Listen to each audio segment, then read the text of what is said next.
Hi everyone. Today's lesson is all about character. You are asked to choose a character and create a trading card about that character. And on that card, you should have a couple things.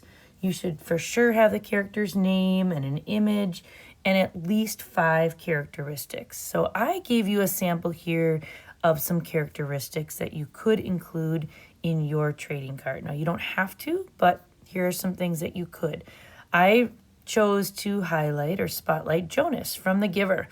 And I made his hashtag on doing what's right because, boy, throughout that whole entire book, he stayed the course to do what was right for his community. One of the memorable moments I loved when he and Gabriel were escaping on the sled through all the danger. He had to be courageous. So brave, and I put a couple of those right in his personality description. Smart.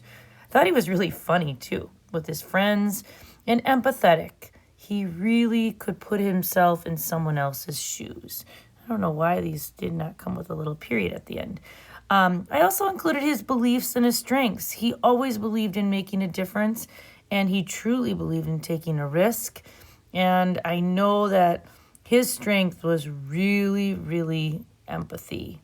He knew what was the best for his community, and he had the courage to make changes, which I thought was really admirable.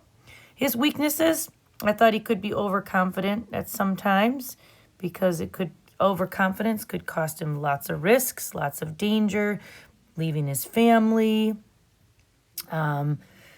But what I did connect with this character was I felt that I'm a very understanding person who always wants to help others in any way that I can. So it's really important that you really think about your character with some of these traits in mind.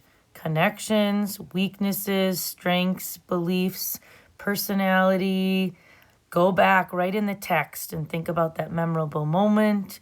And once again, include his name and a picture. You may choose whatever app that you want to create your character card. If you want, you can even use Pic Collage. You can use Explain Everything if you want to add a little bit of your voice to it, or some images, or maybe even some video to it. You can certainly use my template that I provided as a PDF on Canvas, or this is Google Slides. They may have some real nice templates that work for you. Or if you even like to draw, you can use one of your own drawing apps and create it all by hand. It is up to you. The most important thing is that you are able to really explain your character in depth. At least 5 characteristics that go along with your character. Can't wait to see those.